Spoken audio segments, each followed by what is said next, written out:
और अपने ये मुकद्दस खून हमारे पाकिस्तानी भाइयों का बहाया गया है, एक एक कतरे का हिसाब लिया जाएगा। एक है, सबकी नानी एक है, सबको एक जगह से हैंडल किया जा रहा है। रॉ इन सब के पीछे है और सबके पीछे जो है वो रॉ की इन्वॉल्वमेंट रही है और जो वो पाकिस्तान को जो कुव्वतें डिस्टेबलाइज करना चाहती हैं, हम उनके अगेंस्ट जाएंगे। ये बहुत हो गई, बहुत हमारे पाकिस्तानियों का खून जो है वो बहाया गया है।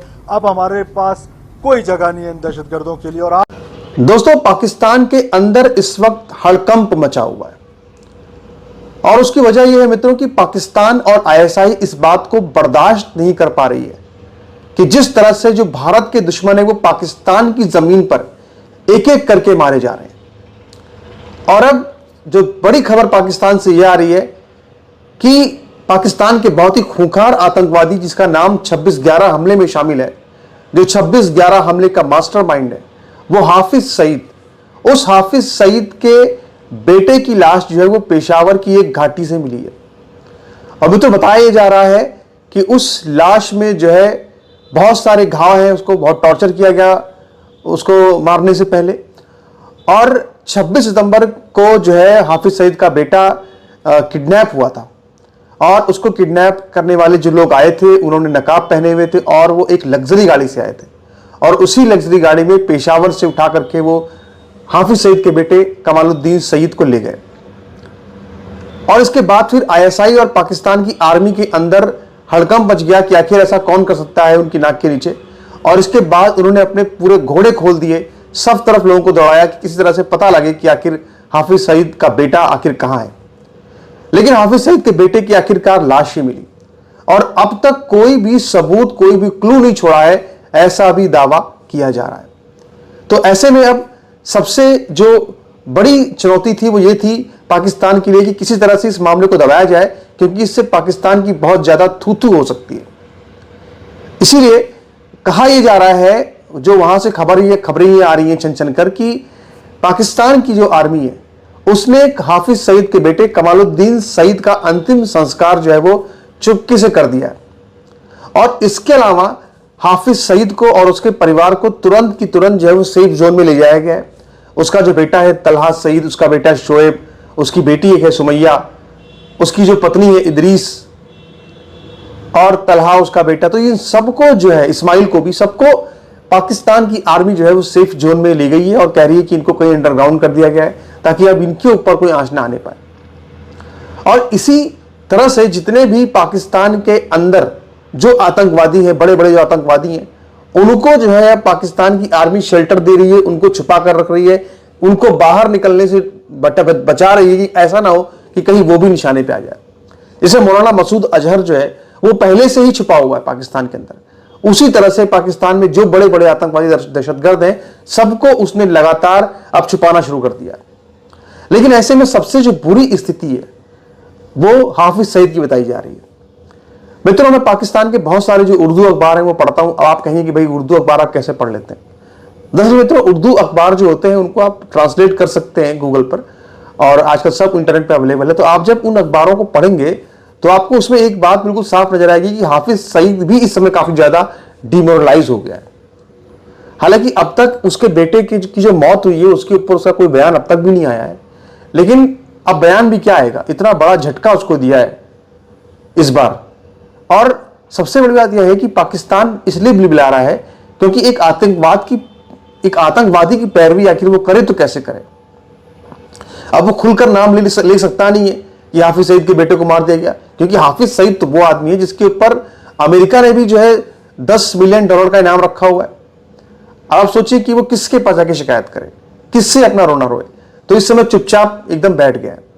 तो मित्रों, जो पाकिस्तान के गृह मंत्री हैं इस वक्त, सरफराज बुख्ती, मतलब वो बहुत ज्यादा परेशान, बहुत ज्यादा तकलीफ में नजर आ रहे हैं, क्योंकि सारी की सारी जिम्मेदारी जो है पाकिस्तान की सेना जो है वो सरफराज बुख्ती पर थोपना चाहती है। और इसीलिए सरफराज बुख्ती मीडिया के सामने आए।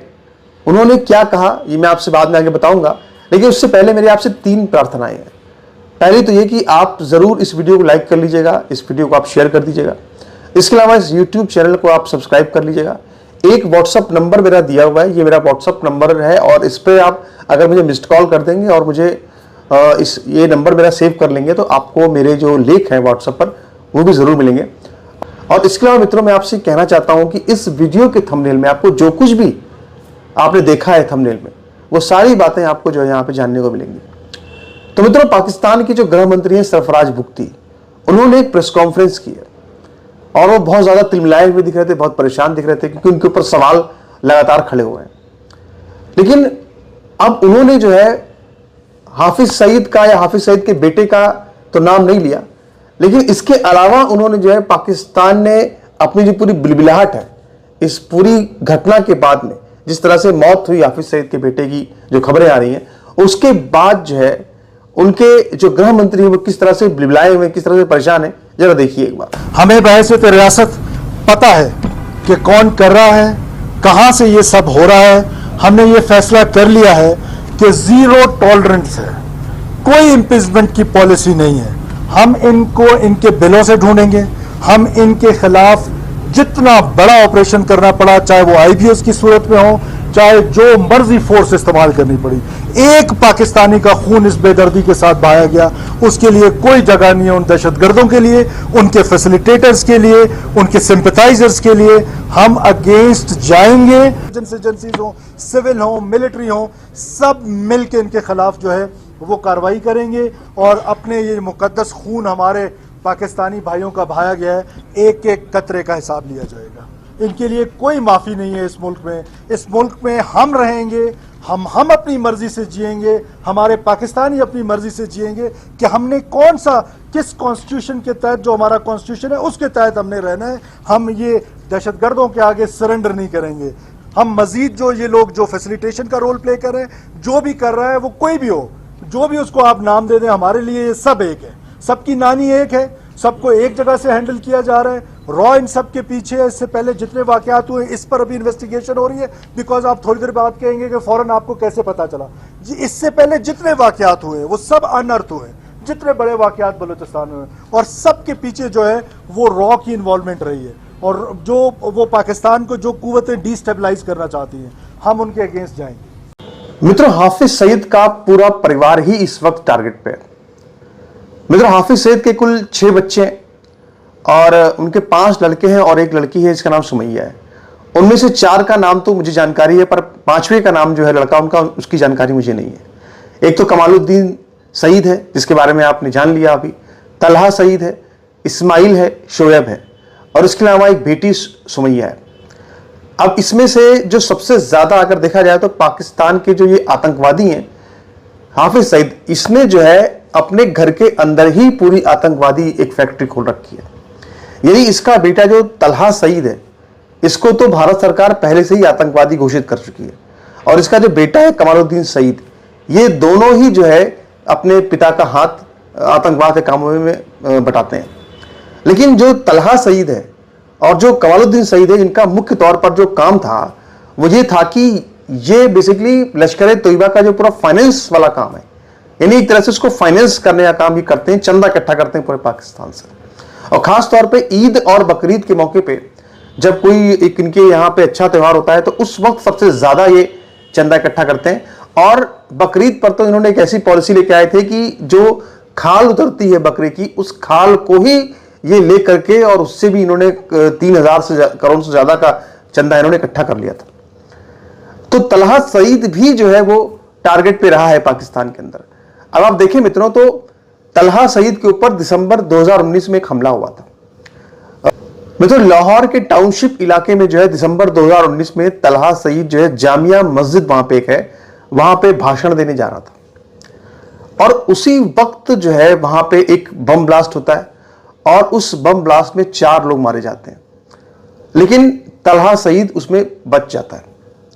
और इसके बाद भी ऐसा नहीं कि टारगेट पे नहीं रहा पूरा हाफिज सईद का परिवार। मित्रों, 23 जून 2021 को पाकिस्तान में ही लाहौर के जौहर टाउन में, जहां पे हाफिज सईद का घर है, उस हाफिज सईद के घर के बाहर भी एक बड़ा धमाका होता है 23 जून को। और धमाका कहते हैं कि 200 किलोग्राम का विस्फोटक था वहां पे, और जो पूरा जहां विस्फोटक था उस जगह पूरा एक बड़ा गड्ढा बन जाता है, और वहां पे लगभग 10-12 गाड़ियां क्षतिग्रस्त हो जाती हैं, वहां पे 4-5 लोग मारे जाते हैं। लेकिन ये संयोग की बात थी, उसकी किस्मत अच्छी थी कि हाफिज सईद जो है वहां पर भी बच जाता।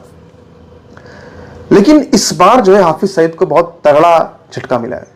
तो मित्रों, उस वक्त जो पाकिस्तान के गृह मंत्री थे वो राणा सनाउल्लाह थे और उन्होंने बाकायदा एक प्रेस कॉन्फ्रेंस की थी और प्रेस कॉन्फ्रेंस करके उन्होंने फिर वही बात, उन्होंने कहीं पर भी हाफिज सईद का नाम नहीं लिया। लेकिन जाहिर सी बात है कि हाफिज सईद के घर के सामने जो इलाका है जौहर टाउन, वहां जो ब्लास्ट हुआ है उसका नाम लेकर के उन्होंने ये बात कही कि इसमें जो है रॉ का हाथ है। हालांकि भारतीय सुरक्षा एजेंसी, जाहिर सी बात है कि हमारी सरकार ने हमेशा ये बात कही है कि इस तरह की जो गतिविधियां होती हैं उसमें कभी भी भारत सरकार का रोल कोई नहीं होता है, ये उनकी अपनी खुद की समस्याएं हैं जो वहां पे ऐसा हो रहा है। दोस्तों, सबसे बड़ी बात यह है कि अगर पाकिस्तान के अंदर किसी भी देश को अगर किसी की टारगेट किलिंग करानी है तो आज स्थिति यह है पाकिस्तान के अंदर, भुखमरी इतनी ज्यादा है पाकिस्तान के अंदर, इतनी ज्यादा वहां पे महंगाई है कि वहां पे लोग कत्ल करने के लिए तैयार हैं।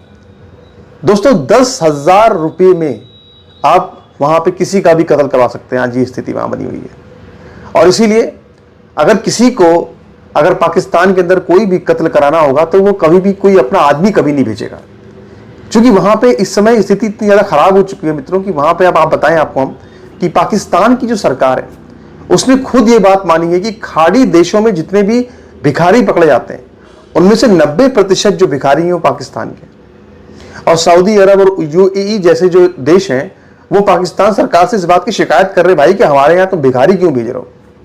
अब मुश्किल वहां पर ये मित्रों है कि पाकिस्तानियों को कोई नौकरी देना नहीं चाहता है खाड़ी देशों के अंदर, और यही वजह है कि वहां पे पाकिस्तान के नागरिक जो जाते हैं उनको नौकरी से निकाल दिया जाता है या वो नौकरी उनको मिलती नहीं है, तो उनके पास फिर जो है भीख मांगने के अलावा कोई दूसरा विकल्प नहीं होता, क्योंकि अपने देश वापस लौटना भी उनके लिए काफी जरूरी होता है, पाकिस्तान लौटना भी जरूरी होता है।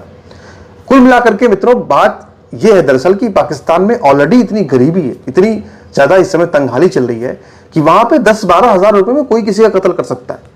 तो और ये बात जो है पाकिस्तान के कई अखबार कहते भी रहे हैं कि भारत जो है वो पाकिस्तान के लोकल जो क्रिमिनल्स हैं उनको हायर कर रहा है। लेकिन इस सब आरोपों में या इन सब आरोपों में कोई दम नहीं है, इसलिए दम नहीं है क्योंकि पाकिस्तान के अंदर ही इतने सारे गुट हैं, इतने सारे वहां पे लड़ाके हैं कि वो खुद भी आपस में लड़ते रहते हैं। अब देखिए मित्रों, तालिबान जो है वो लगातार पाकिस्तान को धमका रहा है और अभी आपको याद होगा कि तालिबान की आर्मी ने वहां पे घुस करके जो है 25-30 गांवों में कब्जा भी कर लिया था पाकिस्तान के। तो कुल मिलाकर के जो स्थिति पाकिस्तान की है वहां पे जो भी भारत के दुश्मन है उनके लिए इस समय स्थितियां बहुत ज्यादा मुश्किल हो चुकी हैं और पाकिस्तान जो अपने आप को एक आतंकवादियों का सेफ जोन समझ रहा था, वहां पे पाकिस्तान की धरती पर जिस तरह से घुस कर जो है आतंकवादियों को मारा जा रहा है, इन घटनाओं ने जो है मित्रों पूरे पाकिस्तान में खासकर आईएसआई को और पाकिस्तान की सेना को बहुत ज्यादा परेशान कर रखा है। तो मित्रों कौन कौन सी प्रमुख घटनाएं हुई अभी हाल फिलहाल में जहां पर कि पाकिस्तान के धरती पर भारत के दुश्मन मारे गए, तो वो जो घटनाएं हैं उनका एक जिक्र मैंने किया था वीडियो में, छोटा सा उसका अंश है, मैं उसको दिखा रहा हूं, एक बार आप उसको भी देखिएगा। दोस्तों, भारत के विमान IC-814 की हाईजैकिंग का मामला भी कुछ ऐसा ही है। दोस्तों, 24 दिसंबर 1999 को इस विमान को हाईजैक किया था और इस विमान को हाईजैक करने में जहूर मिस्त्री का नाम भी आया था। यह पाकिस्तान बेस्ड एक आतंकवादी था और उसने भी इस विमान को हाईजैक करने में बहुत ही महत्वपूर्ण भूमिका निभाई थी। अब आप सोचिए कि 24 दिसंबर 1999 को यह जो विमान था हाईजैक हुआ था और उसके बाद 9 मार्च 2022 को यानी कुल 8,477 दिन के बाद इस आदमी को सजा मिली। कराची में इसकी मौत एक बम विस्फोट में होती है और इसका नाम था जहूर मिस्त्री। दोस्तों, खालिस्तानी आतंकवादियों और जिहादियों के बीच इस वक्त डर का माहौल इतना ज्यादा है कि सुरक्षा एजेंसियां उनका सरेंडर ना मांगे, उनकी तलाश ना करें, इसलिए वो पहले ही खुद को मृत घोषित करने की प्लानिंग कर रहे हैं। जैसे हरविंदर सिंह रिंदा, जिसने कि मोहाली में पुलिस मुख्यालय में बम धमाका किया था, उसने उस बम धमाका करने के लगभग 6-7 महीने पहले ही एक खबर उड़वाई थी कि लाहौर के एक अस्पताल में जो है दवा की ओवरडोज की वजह से उसकी मौत हो गई है। लेकिन भारत की सुरक्षा एजेंसियों ने इस बात को खारिज कर दिया और यह कहा कि वो अभी भी जिंदा है और पाकिस्तान में एक्टिव है। दोस्तों, मोस्ट वांटेड आतंकवादी मौलाना मसूद अजहर, जिसको IC-814 को हाईजैक करने के बाद छुड़वाया गया था और जिसने कि पार्लियामेंट पे अटैक करवाया, जिसने कि 26/11 का मुंबई अटैक करवाया, जिसने पठानकोट में अटैक करवाया, जिसने पुलवामा के अंदर अटैक करवाया, वो आतंकवादी भी इस समय इतना ज्यादा भयभीत है कि उसने भी खुद को यह घोषित कर दिया कि वो मारा जा चुका है। कैसे? उसने इसके लिए पूरी प्लानिंग की। दोस्तों, 1 फरवरी 2019 को एक खबर आई कि पेशावर के एक मदरसे में मौलाना मसूद अजहर जो है वो ब्लास्ट में मारा गया। लेकिन उसके बाद से आज तक, यानी कि 1 फरवरी 2019 को जब ब्लास्ट हुआ, उसके बाद से आज तक जो है मौलाना मसूद अजहर की कोई पब्लिक अपीयरेंस सामने नहीं आई है। दावा यह किया जाता है कि मौलाना मसूद अजहर जो है वो मर चुका है एक बम ब्लास्ट में। ऐसा दावा जो है पाकिस्तान की एजेंसियां करती हैं, लेकिन भारत अभी भी यह मानता है कि वो जिंदा है और उसने अपने शायद षड्यंत्र रचा अपने मरने का, इसलिए ताकि उसका प्रत्यर्पण न मांगा जाए या उसको एक तरह से छोड़ दिया जाए। यानी मित्रों, आज की तारीख में हालात ये हो गए हैं कि जो पाकिस्तान के आतंकवादी हैं, जो जिहादी हैं, वो आतंकवादी हमले की प्लानिंग नहीं करते हैं, बल्कि वो अब अपने बचने की प्लानिंग करते हैं कि आखिर वो बचे कैसे, वो जिंदा कैसे रहे। वो अपने बारे में झूठी खबरें उड़ाते हैं कि उनकी तो मौत हो गई है। दोस्तों, अगर देखें तो इन 2-3 सालों में ऐसे 15 मोस्ट वांटेड आतंकवादी हैं जो कि मारे गए हैं। अगर देखें तो हरदीप सिंह निज्जर, चाहे अवतार सिंह खंडा, चाहे परमजीत सिंह पंजवड़, चाहे हम बात करें हिजबुल मुजाहिदीन के कमांडर बशीर अहमद पीर की, चाहे हम बात करें अलबद्र के चीफ सैयद खालिद रजा की, और चाहे हम बात करें रियाज अहमद की उर्फ अबू कासिम की, जो कि पीओके में मारा गया, एक बम ब्लास्ट में मारा गया। लेकिन अजीत डोभाल की एक बहुत ही प्रसिद्ध डॉक्ट्राइन सामने आई है, जिसे कहते हैं डिफेंसिव ऑफेंस, यानी दुश्मन पर हमला भी करो और दुश्मन से अपनी सुरक्षा भी करो। और सबसे बड़ी बात यह कि हमला वहां करो जहां से हमला प्लान हुआ है। दोस्तों, अजीत डोभाल का एक बहुत ही जबरदस्त डायलॉग है, you do one more Mumbai, you lose Balochistan. Once they know that India has shifted its gear from the defensive mode to defensive offense, they will find that it is unaffordable for them. You can do one Mumbai, you may lose Balochistan. और दोस्तों, अगर आप देखें तो अब तक जो है प्रधानमंत्री मोदी के शासनकाल में 2016 में 2 सर्जिकल स्ट्राइक हुई, एक म्यांमार के अंदर, एक पीओके के अंदर, और इसके बाद 2019 में जो है पुलवामा के हमले के बाद जो है बालाकोट में एयर स्ट्राइक हुई थी।